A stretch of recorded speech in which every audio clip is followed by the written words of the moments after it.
The big garfish are back at their favorite spot this summer. But he's right there. I don't know if the phone, there's a bunch of them. It's just the water's cloudy. They're fun to watch because they're so big. It's spotted gar.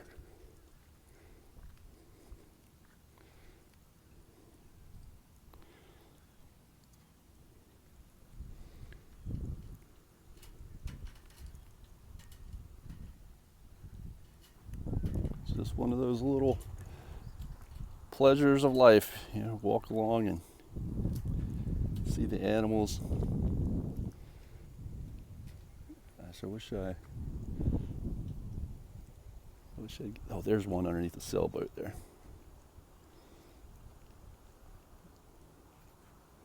But they like to get in the shadows, and they sit really patiently, and they're eating breakfast this morning. There's lots of little minnows and things around. I saw another one over here. It's just, the water is so cloudy today.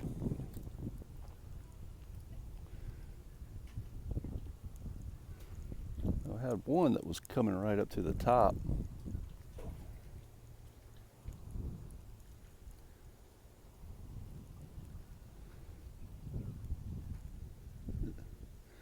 This school is not quite as big as the ones, I think last summer I videoed some that were really large. And maybe these will grow, but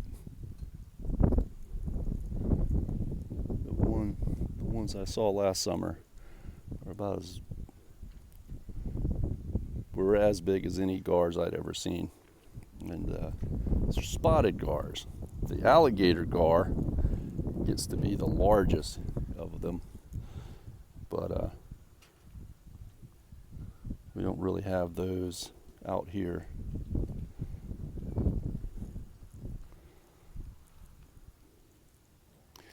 All right, I guess I'm not going to. I've had the camera out a few minutes earlier. I probably, scared them a little bit now.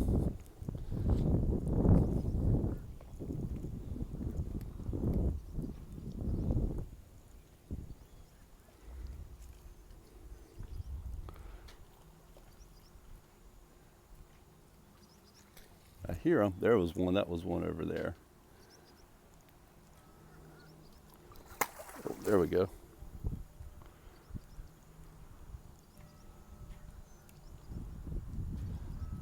Oh, there.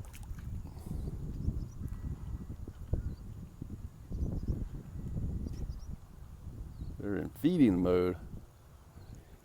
They're in a feeding frenzy. When fish start feeding like that, they call it a frenzy.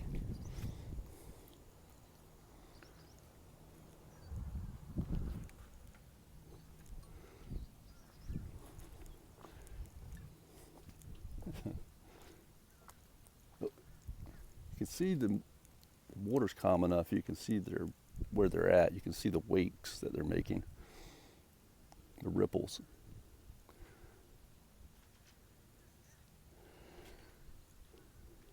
They're just fun to watch. They can really jump out of the water too, but you don't see that too often. They're strong fish, and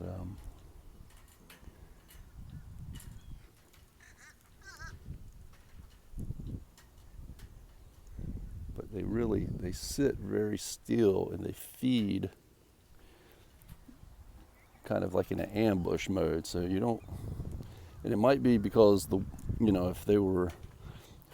this area had a little bit more of a shoal to it, like if it went from deep to shallow, you would see them behave a little differently. Because I've seen gar jump way out of the water, so they will do it. But I just don't think that's necessary for the way that they're feeding here. The best thing here is for them to sit. Oh, look at that big, see that? That's a big one was down there. But they sit in the shadows. There's a little school of fish, little minnows, that's what they're eating.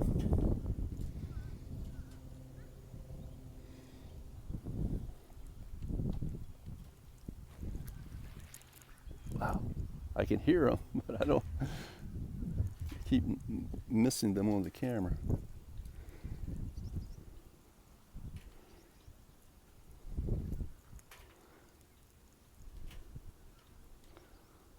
All right, well, I don't know what I picked up and what I didn't.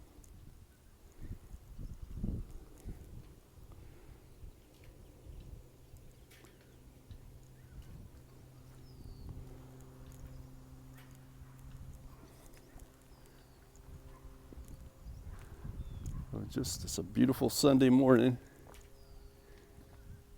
in July.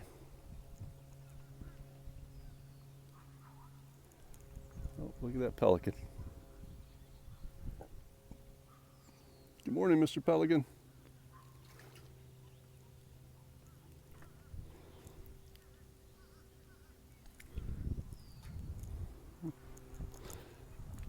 Well, it's good to see the animals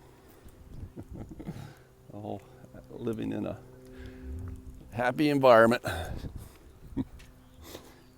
Donald J. Trump was shot yesterday. So it was really in American politics, in world politics as well. It's a very significant thing, and it just shows how important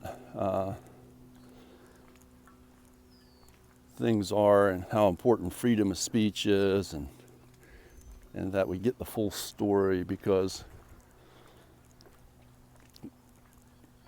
in America, we've had several presidents in our history who've been assassinated, or former presidents. Trump's unique because he was a former president, and he's the most likely candidate for the next president. And it's not to be taken lightly when somebody tries to assassinate or usurp power by assassination. So it's very important that gets investigated thoroughly, and America gets to hear the story. We had a very famous president who was assassinated. It's John F. Kennedy, and back before I was born, and I think it was 1962 he was assassinated. And there's been a big cover-up of that and what has really happened ever since then. There's been lots of files and documents that have never been released to the public, which is a true indication that there was something very nefarious about the whole thing.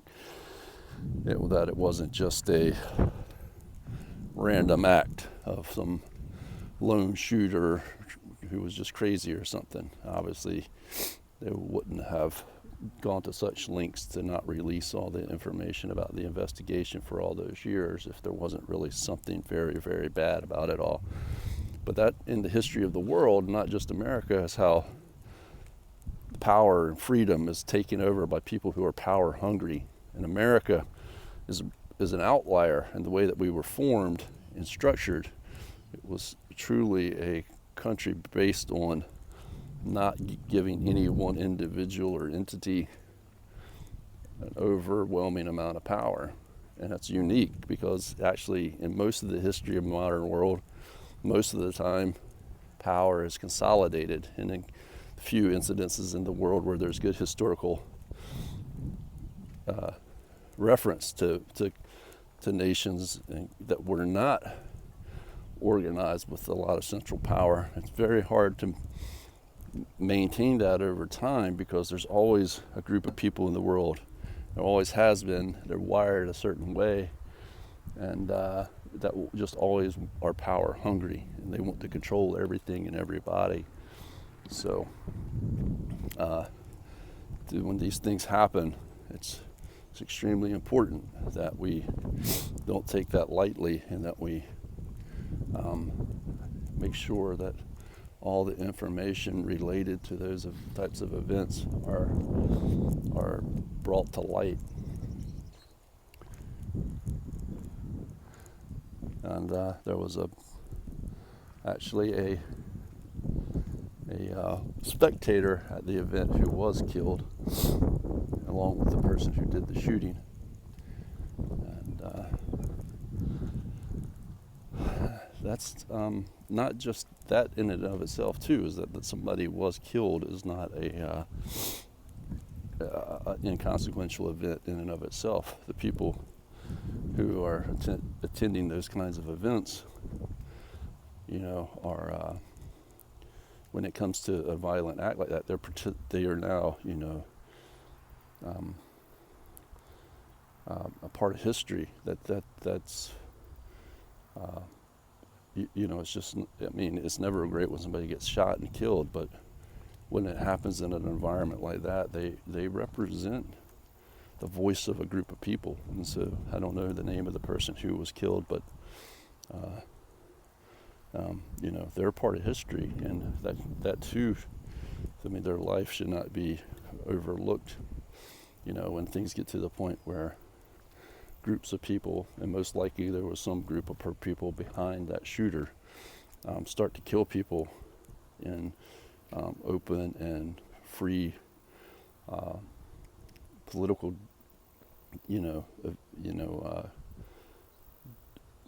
events.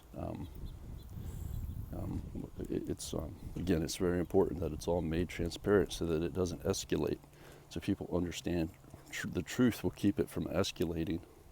The truth will just embolden people to take the proper and peaceful actions. But if people feel like they're being tricked and lied to, then that's will create more fear, and then more chance for things to escalate into some sort of violent type of event. Anyhow, just these things are important, and look at this beautiful. We had to protect our freedoms and our opportunities and our abilities to enjoy these beautiful things in life. I love you.